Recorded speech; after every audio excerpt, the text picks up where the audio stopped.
Tuh, wah, gak, pak.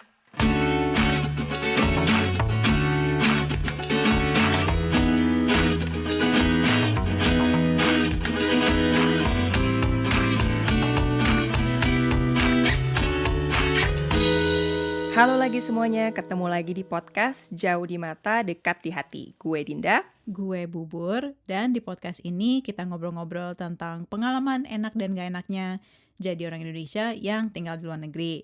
Hari ini kita mau ngomongin tentang ngekos. Pasti kalian udah tahu kan konsep ngekos. Nah, hari ini kita pengen bandingin ngekos di Indonesia dengan di luar negeri. Soalnya itu beda banget kan ya? Yes, yang pasti di sini nggak ada tuh nyewa tempat yang ada ibu kosnya. Nggak ada. Tapi sebelum kita mulai obrolannya nih, coba kita kasih sedikit latar belakang gitu, Den, dari ngekos kita masing-masing. Soalnya kan gue nggak pernah ngekos di Indonesia. Lo cerita dong kayak apa sih pengalamannya? Jadi gue ngekos di Jakarta tuh pas kerja ya, abis lulus kuliah. Kebetulan kerjanya waktu itu gue di daerah Sudirman. Jadi tiap berangkat dan pulang kerja tuh macet gitu kan.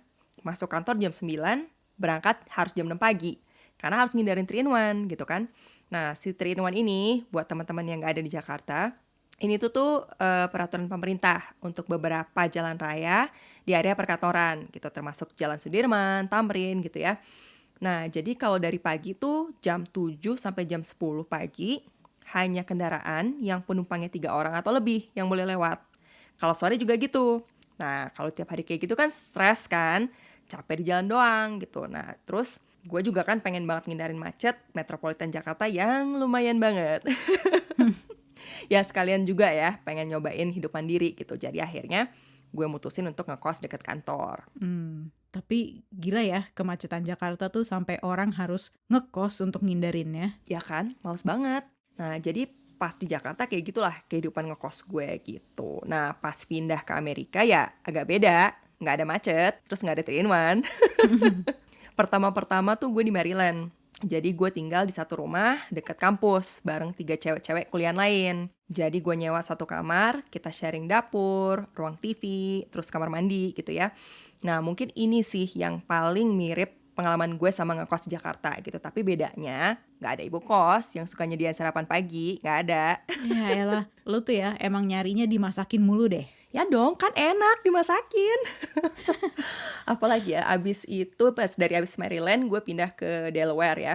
Waktu di sana gue tinggalnya di apartemen sama satu roommate gitu. Jadi benar-benar beda sama kosan. Kalau lo gimana, Bur? Kalau gue waktu gue di Jepang tuh, itu kebetulan dari perusahaannya kan mereka nyediain apartemen yang disubsidi. Jadi untungnya gue nggak harus sharing lah di sana. Tapi emang kalau di Jepang itu jarang sih orang yang ngekos atau punya roommate gitu karena apartemennya kecil-kecil kan. Oh iya ya, kecil-kecil ya kalau di Jepang ya. Mm-mm. Tapi bagus ya, maksudnya handal juga gitu loh, kantor lo tuh nyediain gitu. Alhamdulillah banget ya. Lumayan. Terus waktu di Sydney pertamanya kan gue tinggal sama adik-adik gue, jadi ibaratnya mereka roommate lah gitu ya. Pas mereka satu persatu datang ke Australia untuk kuliah, kita tinggal bareng satu rumah berapa tahun, sampai akhirnya ya udah pada gede ya namanya juga, jadi pisah-pisah lah akhirnya. Terus Bur, abis adik-adik lo pindah, terus lo akhirnya hidup sendiri atau gimana? Abis itu kan gue baru deh tinggal bener-bener serumah dengan orang yang bukan keluarga gue gitu. Jadi kalau di Australia itu namanya share house. Jadi semacam apa ya, kalau diterjemahin tuh mungkin rumah bersama. Aneh nggak ya? Ya pokoknya gitulah. Jadi sama aja gitu kayak lo gitu punya roommate waktu lo pertama di Amerika itu. Mm-mm. Tapi Bur, konsep ngekos gitu ya di Indonesia itu kan biasanya lebih ke rumah, terus kita tuh nyewa kamar dari orang yang punya rumahnya gitu kan. Abis itu kan juga kadang-kadang biasanya gitu ya ada yang ngatur gitu, kayak misalnya ada manajer kosannya gitu kan, atau malah kadang pemilik kosannya tinggal di situ bareng kita kan. Sedangkan kalau di sini gitu ya atau di luar negeri kan hampir nggak ada tuh ya yang model kayak gitu. Bener sih.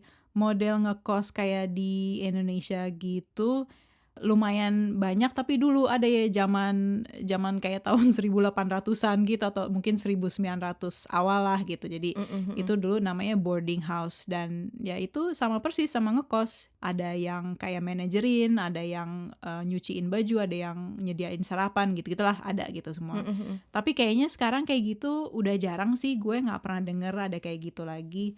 Tapi mungkin juga Din, karena di Indonesia emang nggak begitu ada budaya tinggal sendiri ya. Maksud gue tuh kayak orang yang bener-bener tinggal sendiri tanpa siapa-siapa gitu. Yang dia belum nikah, dia nggak tinggal sama orang tuanya, pokoknya sendiri gitu. Mmm. Kecuali mungkin kalau banyak duit kali ya, mungkin bisa nyewa atau beli sendiri. Iya ya, beda budaya sih ya kayaknya. Hmm. Soalnya kan kalau di Indonesia tuh standar gitu, biasa kalau kita tuh orang-orang tuh misalnya tinggal sama cucu, mertua, orang tua gitu ya, nggak aneh gitu. Sedangkan kan kalau di sini ya di Amerika ya paling nggak jarang banget gitu. Malah rata-rata di sini udah lulus SMA aja tuh udah pada pindah gitu, nggak tinggal sama orang tuanya lagi. Cepet mandiri ya. Mm-mm. Oke, gimana kalau sekarang kita coba bandingin beda-bedanya antara Indonesia sama di luar negeri? Oke, yang paling beda ya itu sih nggak ada ibu kos. Terus juga ada peraturan gitu biasanya di kosan ya. Kayak kan biasanya kalau di kosan nggak boleh ngerokok lah atau pulang malam gitu. Banyak deh gitu peraturan-peraturannya. Kalau di luar negeri nggak ada sama sekali ya peraturan kayak gitu. Mungkin bukan nggak ada peraturan sama sekali gitu ya. Cuman peraturannya beda gitu. Karena kan nggak datang dari satu orang, nggak datang dari ibu kos gitu kan. Iya bener sih. Jadi mungkin kalau di luar negeri tuh biasanya teman-teman serumah itu, si para roommates itu mungkin sepakat bareng gitu kali ya peraturannya tuh apa gitu. Tapi Din, dari tadi kita ngomong ngekos untuk di luar negeri juga kayaknya kurang pas ya katanya. Ya makanya lo juga ngarang-ngarang banget ya share house jadi rumah bersama. Apa coba? Habis apa dong gitu ya, taman kanak-kanak rumah bersama jadinya. Tapi gue penasaran waktu lo ngekos apa aja Din peraturannya? Waktu itu gue inget salah satunya tuh gerbang kosan tuh ditutup jam 10 malam. Hah? Jam 10 malam? Itu nggak kepagian? Ya gitu deh, soalnya kan biar aman ya kan kalau malam. Tapi kalau lo emang pulangnya lebih dari jam 10 gitu ya, kalau bisa sih lo ngasih tahu si Pak Satpam gitu, jadi biar dibukain pintunya.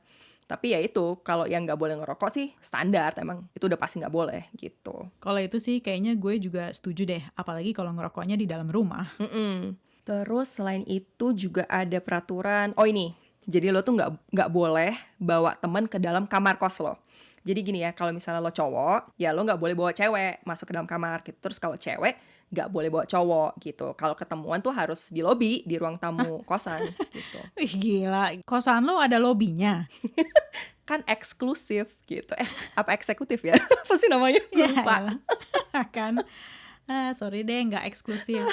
Tapi kalau peraturan kayak gini nggak mungkin banget ya ada di Australia atau di sini di Amerika. Terus juga kalau masalah pembayaran nih, pembayaran kosan gitu ya. Kalau uang kos tuh kan biasanya udah termasuk macam-macam.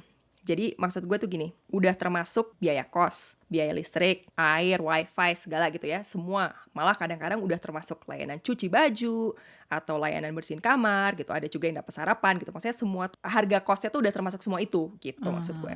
Iya ya, ini ngekos plus-plus sih kayaknya. Nah, kalau di share house tapi ya, lo kalau bayar uang sewa, ya udah itu uang sewa aja, nggak ada tuh termasuk kayak listrik atau internet. Tapi tunggu deh, kalau gue pikir-pikir ada sih kadang-kadang yang suka termasuk kayak gitu. Cuman kayaknya mungkin lebih jarang dan biasanya mereka kalau kayak gitu yang nyewa rumah atau apartemennya tuh satu orang, tapi si teman-teman rumahnya itu si roommate-nya ya maksud gue, itu biasanya dia ngasih uangnya langsung ke si orang itu gitu.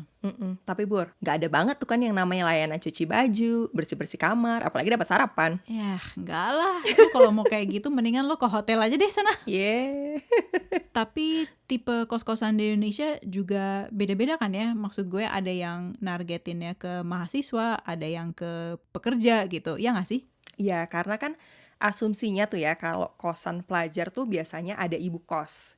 Terus kalau yang buat kantoran biasanya kosannya lebih mandiri gitu. Tapi kayaknya kosan zaman sekarang tuh udah beda banget deh sama dulu. Soalnya banyak kosan mahasiswa malah modelnya tuh udah kayak apartemen di sini, lebih keren gitu. Gitu ya. Jadi agak-agak udah mulai kayak di luar negeri malahan ya si kosan mahasiswa itu gitu ya. Mhm. Karena kan bedanya di luar negeri itu kan lo nyewa rumah atau apartemen, terus baru lo cari roommate-nya gitu, atau lo nyewanya bareng-bareng dan lo nggak harus cari roommate. Ini kan konsepnya udah beda banget gitu ya sama ngekos gitu. Mhm, bener banget. Tapi ya Bur, ngomongin roommate gitu ya. Kalau di luar negeri kan terserah lo ya mau tinggalnya tuh sama siapa gitu. Sedangkan kalau di kos di Indonesia tuh kan ya lo nggak bisa milih temen gitu. Maksud gue siapa yang tinggal di sebelah kamar lo ya lo juga nggak bisa milih. Iya ya. Maksudnya tuh bukan lo sebagai orang yang ngekos di situ gitu yang nentuin siapa-siapa aja sih yang tinggal di sana gitu ya. Mhm, bener. Terus juga nih kalau di Indonesia tuh kan kosan biasanya ada yang khusus ya, ada khusus cewek, khusus cowok gitu. Biasanya emang untuk mahasiswa yang kayak gitu. Nah, kalaupun ada yang bisa cewek cowok gitu, tapi tetap biasanya tuh dipisah gitu. Jadi Mmm. misalnya tuh kayak cowok tuh khusus semuanya di lantai satu gitu, terus cewek di lantai dua semua gitu. Habis itu di antara lantai satu dan dua tuh ditutup gitu, jalan masuk atau tangganya tuh selalu beda. Pokoknya bener-bener ada pemisahan. Oh gitu ya? Jadi biasanya tuh cuman kosan yang untuk orang kerja yang bisa campur cewek cowok gitu, nggak ada pemisahan gedung atau pemisahan lantai gitu ya, karena kan udah ada yang udah jadi suami istri gitu. Gitu. Tapi kalau di sini mungkin karena nyampur-nyampur ya, bisa cewek cowok nggak peduli, jadi terserah orang-orang di rumah itu aja kali ya. Tapi ada juga sih yang mungkin dia milih gitu maunya tinggal bareng cewek aja atau cowok aja. Iya ya, bener ya, tergantung cocoknya atau nyamannya sama yang mana ya. Mhm. Selain itu apalagi ya, mungkin proses masuk kosan sama sharing rumah sama apartemen tuh beda banget. Jadi kalau ngekos kan biasanya lo langsung daftar aja gitu ke kosannya. Kalau lo suka kamarnya atau lo suka kosannya ya langsung lo DP-in, Mhm. kasih uang jaminan gitu ya. Terus lo bisa masuk hari itu juga kalau lo mau. Hah, gila itu cepet juga ya? Iya loh lumayan ya, karena kan di Indonesia tuh siapa cepet ya dia dapet gitu. Karena kalau udah ada kosan yang udah oke dan lo udah cocok gitu ya, biasanya emang harus lo DP-in biar nggak hilang gitu. Karena kosan di Indonesia tuh laris manis kayak kacang, susah. Tapi di sini nggak mungkin banget ya kayak gitu. Kalau gue pikir-pikir mungkin seminggu deh paling cepet lo bisa masuk, soalnya kan ada prosesnya. Nah, soalnya kan kalau di Indonesia kosan tuh prosesnya kan cuman paling ngisi formulir gitu ya, atau ngasih fotokopi KTP gitu. Sedangkan gue inget banget nih, pas pindah di Amerika tuh kaget banget gue. Waktu lagi nyari-nyari apartemen, udah kayak daftar apaan aja loh. Hah, kenapa emang? Harus pakai background check segala coba. Buset, tuh kayak mau ngelamar jadi FBI aja. Ya makanya ya kan. Mana waktu itu kan gue masih pelajar internasional. Belum punya kartu Social Security gitu, kayak NPWP gitu ya, Social Security itu kalau di Indonesia. Nah, jadi tuh gue mesti ke kantor polisi, Mhm. minta surat keterangan kelakuan baik. Gila, ngeri banget kan gue mesti ke pak polisi segala, cuman buat nyewa apartemen doang. Tapi emang sih waktu gue ngelamar visa untuk ke Amerika, gue juga harus punya itu sih. Nah kan, emang agak ribet ya.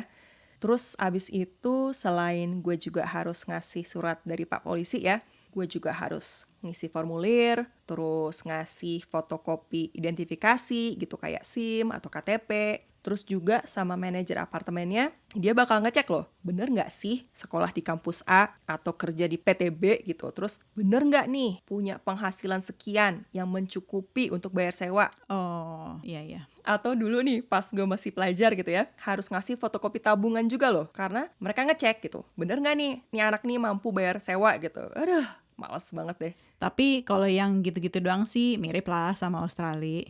Tapi terus juga dicek loh, lo pernah di penjara nggak? Hah? Jeng jeng, itu kayaknya gue nggak ada tuh di Australia. Ya kan? Beda banget ya dibanding ngekos yang kayaknya simple banget gitu. Tapi kalau gue dari yang lo ngomongin tadi itu, selain ngecek status kepenjaraan sih kayaknya proses yang lo bilang tadi mirip sih sama di Australia. Terus juga si agen propertinya biasanya minta alamat, maksud gue tempat lo dulu pernah tinggal gitu, di mana aja gitu. Mereka ngecek gitu. Soalnya kalau dilihat, oh ini dia pernah tinggal di sini 3 tahun, berarti dia udah bisa tuh bayar itu gitu. Terus selain itu juga mereka biasanya minta rekomendasi sih, kayak misalnya lo harus ngasih info tempat lo kerja atau sekolah lo atau orang tua lo gitu. Mungkin kayak backup gitu kali ya. Pokoknya ribet lah, kayak mau ngelamar kerja gitu jadinya. Ya kan? Ribet.com. .com. Tapi ada juga sih kalau misalnya lo ngelamarnya langsung ke si penyewa rumah gitu ya. Jadi orang itu tuh udah tinggal di rumah itu dan lo hanya bayarnya langsung ke dia, bukan ke agen propertinya. Kalau yang gitu sih biasanya asalkan cocok orangnya dan bisa bayar uang DP sama sewa ya, itu masuk aja sih, nggak usah pakai surat macam-macam kayak gitu. Hmm, tapi Bur, kayak yang lo bilang ya tadi kayak ngelamar kerja gitu, itu bener banget loh. Apalagi tuh pas proses nyari temen roommate baru. Kadang ditanyain macem-macem. Atau kalau misalnya kita yang nyari roommate, kitanya yang nanya macem-macem Kitanya. ke calon-calon yang tertarik. Iya ya, asli deh udah kayak wawancara kerja. Untungnya sih kalau buat gue ya, pengalaman gue tuh cuman pernah di posisi yang nyari roommate, bukan yang nyari rumah gitu. Jadi lumayan lah itu lebih enak gitu. Apa namanya, gue tinggal di rumah yang sama bertahun-tahun, jadi teman-teman serumahnya aja yang suka keluar masuk gitu. Berarti lo ya yang selalu jadi bos yang ngewawancarain. Yoi, posisi yang lebih enak kan sebetulnya. Iya, tahu nggak? Gue tiba-tiba ingat ya, zaman-zaman nyari kosan di Indonesia. Biasanya kan kalau zaman dulu tuh ya, nyari kosan tuh kita bener-bener loh nyetir atau datengin ke wilayah-wilayah yang kita mau gitu. Jadi lo lihat kiri kanan, ada pelang terima kos nggak? Oh iya ya, gue sampai lupa ada pelang kayak gitu yang ditempel di tiang listrik gitu kan? Iya. Terus kalau kira-kira nih ya, ada rumah yang kelihatannya nih kayaknya kos-kosan nih gitu, tapi nggak ada tandanya gitu ya, lo bel aja rumahnya terus nanya, Bu, ini kos-kosan bukan ya Bu? Gitu. Lu nekat banget sok tahu gitu main ngebel aja. Tapi sekarang sih udah nggak gitu lagi sih ya. Karena kan udah era globalisasi. Us. Udah ada internet gitu ya. Dan zaman sekarang tuh iklan-iklan kan udah pada lewat website semua gitu. Iya sih, emang zaman sekarang lebih gampang banget ya untuk nyari temen share house atau roommate juga kalau di Australia atau di sini. Lo cari aja online, website-nya juga banyak tuh yang khusus buat kayak gitu. Bener loh. Terus ngekos juga lewat website loh sekarang. Oh ya, Iya, walaupun kadang masih suka nanya gitu ke teman-teman atau kenalan gitu. tapi si ini ya gue jadi kepikiran adik gue yang cowok nih di Sydney. Dia tuh udah tinggal bareng sama aslinya teman kerjanya, sekarang jadi roommate-nya. Itu udah hampir 8 tahun loh. Itu gila ya, udah kayak orang kawin. Cuman kalau gue lihat Din, ada satu perbedaan besar nih antara nyari kos sama nyari share house. Apa tuh? Kalau share house kan lo bukan hanya nyari kamar yang cocok, tapi juga harus saling cocok satu sama lain kan, antara orang-orangnya gitu loh maksud gue. Oh iya ya, bener banget loh. Kayak misalnya lo tuh nomor satu, pokoknya lo mau cari orang yang nggak merokok gitu misalnya kan. Atau nih, kadang juga kan ada yang nanya gitu, punya hewan piaraan nggak gitu, karena mungkin kan ada yang alergi atau gimana. Iya bisa juga tuh. Atau mungkin juga kalau misalnya di Australia itu dulu sering ada yang nanya ada tempat parkir untuk mobil nggak gitu. Soalnya kalau lo tinggalnya pas banget di kotanya atau di daerah sekeliling kotanya, kadang-kadang rumah atau apartemen tuh cuma dikasih jatah satu tempat parkir gitu. Jadi ya udah kalau nggak ada ya lo harus parkir di jalan jadinya. Kayak gitu ya, sering dimasukin ke iklan ya? Karena kan kalau iklan kosan tuh, yang gue inget tuh misalnya kosan 1 juta per bulan gitu, kamar mandi di dalam, AC gitu. Maksud gue tuh intinya ngasih tahu kamar kosannya kayak gimana, Iya. bukan yang hal-hal lain. Iya itu bener sih. Terus kalau di luar negeri tuh iklannya ngasih tahu info-info yang lo sebut tadi, tapi juga mereka ngasih tahu orang yang tinggal di situ kayak apa sih gitu ya. Mereka tuh nyarinya mau kayak apa dan orang yang tinggal di situ kayak apa gitu. Jadi misalnya gini, sedia satu kamar di rumah yang ramah LGBT gitu. Share sama satu perempuan, satu laki-laki dekat ke stasiun kereta, uang sewa termasuk wifi dan nggak menerima hewan piaraan misalnya. Ya, nggak asik tuh, nggak nerima hewan piaraan. Kan ini ceritanya, aduh. Oke. Tapi emang sih kalau nyewa di Australia itu hewan piaraan itu sering dilarang loh. Oh iya ya, nggak kayak di sini ya, maksudnya di Amerika atau di Eropa juga kan lebih fleksibel ya mereka tuh sama hewan piaraan. Iya, Australia itu emang ketat banget sih peraturan untuk nyewa rumahnya. Tapi Din, sebelum kita sampai ke akhir episode nih, lo ada cerita-cerita nggak dari pas zaman ngekos gitu atau pas tinggal bareng sama roommate lo di Amerika? Apa ya? Kalau zaman ngekos di Jakarta sih nggak ada yang spesial-spesial banget ya. Cuman pastinya tuh jauh lebih enak gitu karena selain deket rumah, maksudnya deket sama rumah gue gitu ya. Jadi tiap weekend tuh masih bisa tetap pulang gitu, masih bisa ketemu keluarga gitu kan. Di kosan juga ada kantin. Hah? Ada kantinnya? Kok kayak sekolahan? Yoi, mantep banget kan Indonesia. Ya ini mantep juga sih. Apa aja dijadiin usaha ya kalau di Indonesia. Ember. Nih ya, gue sambil ngebayangin nih. Kalau pagi tuh ada bubur ayam, Waduh. pisang roti bakar. Ah, Terus kalau malam-malam tuh ada macam-macam juga gitu kan. Kantinnya tuh jual nasgor, Indomie telur kornet, internet. aduh, ini enak juga ya. Menunya beda lagi pagi sama malam. Yoi, hal paling hakiki banget tuh. Aduh, tapi ya itu kan pengalaman pas gue ngekos ya. Kalau sama roommate, ya pas gue kuliah di Amerika, yang tadi gue ceritain gitu kan sama 3 cewek kuliahan lain gitu, gue sharing rumah. Nah, karena kita jadwalnya beda-beda, jadi nggak pernah ketemu satu sama lain tuh sayangnya gitu. Jadi gue ngerasa tuh sama aja deh gitu, kayak pas ngekos di Jakarta gitu. Karena kan gue juga nggak kenal gitu sama tetangga kosan. Pas di Delaware doang, pas gue tinggal di apartemen sama roommate gitu. Jadi kebetulan kan tiap hari ketemu gitu, jadi sering ngobrol, lebih tahu gitu satu sama lain. Nah, kebetulan juga dia tuh kerja di FedEx, cie. Orangnya baik banget. Nah, masalah FedEx ini karena tiap kali gue mau ngirim barang ke Jakarta, pasti dibantuin. Wah, ini. Biaya pengiriman, harga temen, lumayan. Ini dia nih, enak nih. Kan biaya pos mahal loh dari Mahal Amerika ke Indonesia. Bisa jutaan loh ngirim ke Indonesia tuh. Jeng jeng. Aduh, kalau lo gimana, Bur? Cerita pas zaman lo tinggal bareng sama roommate serumah. Jadi kalau waktu di Sydney itu gue tinggal di share house itu total 5 tahun sih, kira-kira 5 tahun. Terus kalau gue hitung-hitung tuh orang yang teman-teman serumah itu yang gonta-ganti itu ya, totalnya ada 7 orang. Terus rata-rata mereka umurnya kayaknya 20-an ya. Pokoknya gue selalu yang paling tua deh jadinya. Lo tuh, Bur, kayaknya ibu kos. Tahu nih. Terus biasanya juga karena kan rumahnya penyewaannya atas nama gue, jadi gue juga yang ngatur bayar listrik, bayar internet gitu, macam-macam kayak gitu. Jadi kalau ada apa-apa ya mereka nanyanya jadi ke gue lagi. Tuh kan bener bu kos. Iya nih, sebel.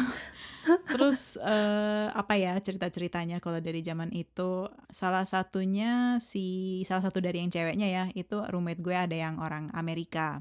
Jadi dia tuh kan beda negara ya, maksudnya dia masih tinggal di Amerika waktu nyari tempat tinggal sebelum dia pindah. Jadi ya mau gak mau dia lihat kamarnya cuman bisa lewat Skype. Karena kadang-kadang ada yang kayak gitu kan, misalnya dia tinggalnya jauh, beda kota. Jadi sebelum pindah ke Sydney, ya lihat-lihat rumahnya cuman bisa lewat video call, nggak bisa datang langsung. Soalnya ya bolak-balik gitu cuman buat lihat rumah kayaknya nggak efisien ya. Ya makanya kalau lewat video call gitu keren ya, maksudnya ya itu yang lo bilang, efisien dan efektif banget gitu.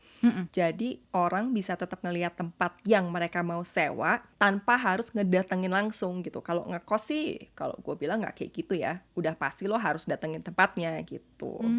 Tapi nggak tahu juga ya sekarang, maksud gue tuh sejak pandemi COVID ini ya kayak gimana gitu, karena kan udah beda ya, orang harus karantina sendiri gitu. Mungkin ini bisa jadi cara aman tuh untuk ngecek tempat kos tanpa kita harus datengin banyak tempat.